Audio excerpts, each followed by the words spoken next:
বন্ধুরা নমস্কার। আমি আপনাদের প্রিয় ন্যারেটর। আজ এক প্রকাশে অনিচ্ছুক এক ফলোয়ার তার জীবনের এক গভীর আলোড়ন সৃষ্টিকারী ঘটনার কথা আমাদের সঙ্গে ভাগ নিয়েছেন। গল্পটি এতটাই আবেগী, এতটাই রোমাঞ্চকর যে আমি নিজেও আচ্ছন্ন হয়ে পড়েছি। এই গল্প এক সাধারণ বাঙালি পরিবারের, যেখানে সাধারণ জীবনযাত্রার আড়ালে লুকিয়েছিল এক অসাধারণ নিষিদ্ধ প্রেম। আমার মনে হয় যারা আজ পর্যন্ত আমার চ্যানেল সাবস্ক্রাইব করেননি তারা এই গল্প শোনার পর অবশ্যই করবেন, কারণ গল্পের কোনো এক ফাঁকে আমি আমার ব্যক্তিগত আইএমও নাম্বারটি দেব। তাই নাম্বারটি পেতে হলে পুরো গল্পটি মনোযোগ দিয়ে শুনতে হবে, একদম শেষ পর্যন্ত। গল্পের শুরুটা হয়েছিল বছর ৫ আগে। তখন সবেমাত্র আমি বিবাহিতা। আমার স্বামী রঞ্জন একটি বীমা কোম্পানিতে কাজ করতেন। আমার জীবন ছিল ৫ জন সাধারণ বাঙালি মহিলার মতোই। বাড়ির কাজ, স্বামীর যত্ন, ছুটির দিনে শপিং, এই ছিল আমার জগৎ। কিন্তু এই সাধারণ জীবনে এক অলৌকিক ঝড় এসেছিল, যার নাম ছিল অর্ণব। অর্ণব ছিল রঞ্জনের বাবার বন্ধুর ভাই, মানে সম্পর্কে কাকা হতেন। তবে বয়সে রঞ্জনের চেয়ে খুব বেশি বড় ছিলেন না। অর্ণব ছিলেন একজন স্কুল শিক্ষক, শান্ত, সৌম্য, সুপুরুষ। তার হাসিতে এমন একটা মাধুর্য ছিল যা যে কাউকে মুহূর্তেই আপন করে নিত। প্রথম যখন তার সঙ্গে আলাপ হয়েছিল তখন মনে হয়েছিল তিনি সাধারণের মধ্যে অসাধারণ। তার চোখের গভীরতায় কী যে একটা ছিল আমি বুঝতে পারিনি। রঞ্জন প্রায়ই অফিসের কাজে বাইরে যেত, তাই মাঝে মাঝে অর্ণব কাকা আমাদের বাড়িতে আসতেন, কখনো রঞ্জনের খোঁজ নিতে, কখনো বা বাবার সঙ্গে দেখা করতে। প্রথম দিকে সম্পর্কটা ছিল একদম স্বাভাবিক, তবে ধীরে ধীরে আমি অর্ণবের প্রতি এক অদ্ভুত আকর্ষণ অনুভব করতে শুরু করলাম। এটা শুধু শারীরিক আকর্ষণ ছিল না, ছিল এক মানসিক টান। তিনি যখন কথা বলতেন আমি মন্ত্রমুগ্ধের মতো শুনতাম।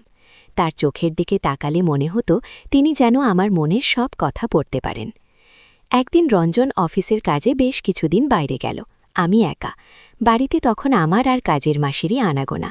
সেই সময় অর্ণব কাকা প্রায়ই আসতেন, কখনো রঞ্জনের ব্যাপারে খোঁজ নিতে, কখনো বা বাবার সঙ্গে দেখা করতে। একদিন তিনি এলেন বাবার সঙ্গে কথা বলতে বলতে। বাবা একটু অসুস্থ ছিলেন, তাই তিনি বিছানাতেই শুয়েছিলেন। অর্ণব কাকা বাবার সঙ্গে কথা বলে বারান্দায় এসে দাঁড়ালেন। আমি তখন জানলার ধারে দাঁড়িয়ে বাইরের দিকে তাকিয়েছিলাম। অর্ণব কাকা এসে আমার পাশে দাঁড়ালেন। কি ভাবছ এত? অর্ণব কাকার নরম গলায় প্রশ্ন। আমি চমকে উঠলাম। কিছু না কাকা। তুমি একা একা কি করো? এমনি সময় কাটে। তোমার কি একা লাগে না? তার প্রশ্নটা একটু অন্যরকম ছিল। আমি তার দিকে তাকালাম। তার চোখে এক অন্যরকম আলো। আমার মনে হলো তিনি আমার মনের কথা জানতে চাইছেন। আমি কি একা? আমার জীবনে কি কিছুর অভাব আছে? সেই মুহূর্তে আমার মনে হলো হ্যাঁ, আমার জীবনে সব আছে, তবু কিছু যেন নেই, একটা গভীর শূন্যতা। হ্যাঁ, খুব নিচু গলায় বললাম। অর্ণব কাকা আমার দিকে তাকিয়ে রইলেন। তার দৃষ্টিতে এক অদ্ভুত উষ্ণতা। তিনি আমার হাতটা আলতো করে ধরলেন। আমি চমকে উঠলাম।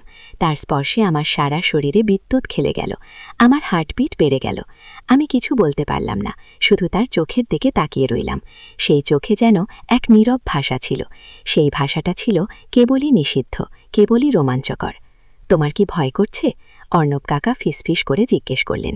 আমার ভয় করছিল, কিন্তু সেই ভয়ের সঙ্গে মিশেছিল এক অজানা রোমাঞ্চ, এক নিষিদ্ধ আনন্দের হাতছানি। আমি মাথা নাড়লাম। আমি জানি।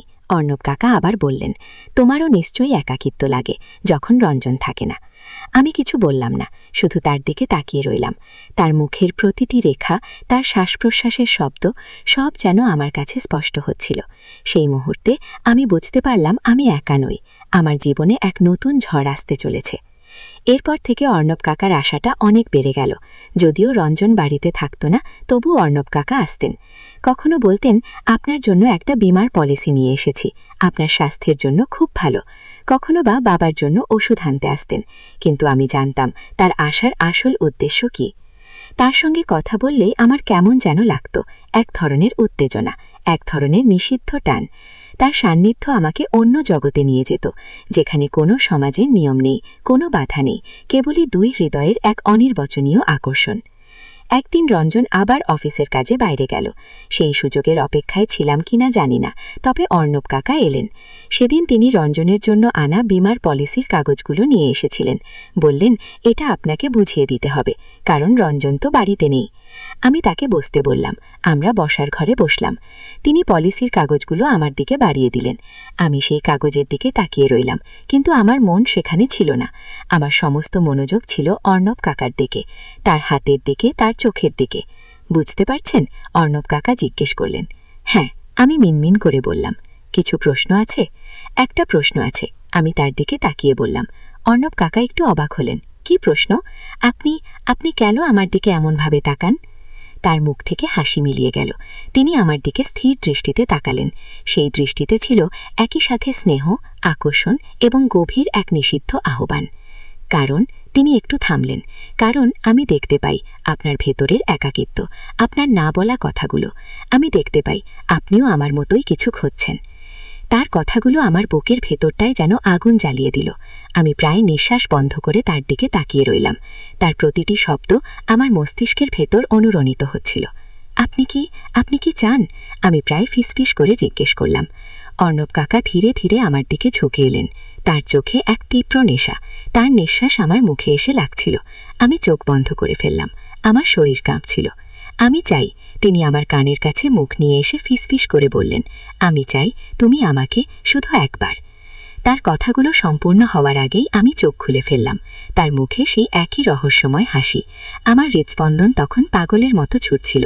সেই মুহূর্তে আমি জানতাম আমি কোথায় যাচ্ছি। আমি জানি আমি এক নিষিদ্ধ পথে পা ফেলছি, যে পথে কোনো ফেরার পথ নেই।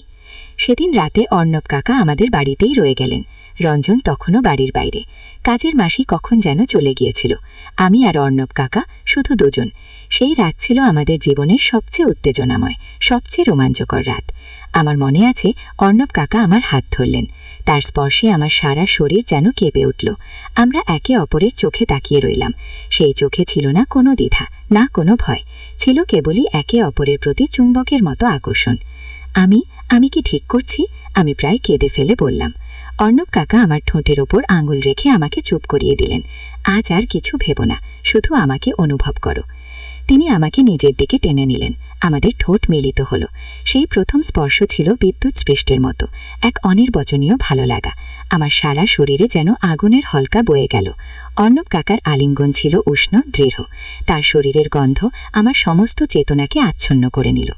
সেই রাতে আমি এক নতুন আমিকে আবিষ্কার করলাম, এক অন্য আমিকে, যে জীবনের সমস্ত নিয়ম ভেঙে, সমস্ত লজ্জা বিসর্জন দিয়ে এক নিষিদ্ধ ভালোবাসার সমুদ্রে ঝাঁপিয়ে পড়তে প্রস্তুত। অর্ণব কাকার প্রতিটি স্পর্শ, প্রতিটি চুম্বক আমাকে নতুন এক অনুভূতির জগতে নিয়ে যাচ্ছিল। সেই অনুভূতি ছিল তীব্র, গভীর এবং সম্পূর্ণভাবে নিষিদ্ধ। কিন্তু এইসবের মাঝেও আমার মনে একটা ভয় কাজ করছিল। যদি রঞ্জন জানতে পারে, যদি কেউ দেখে ফেলে। এই ভয়গুলো আমাকে তাড়া করছিল, কিন্তু অর্ণব কাকার সান্নিধ্য আমাকে সেই ভয়গুলো ভুলিয়ে দিচ্ছিল।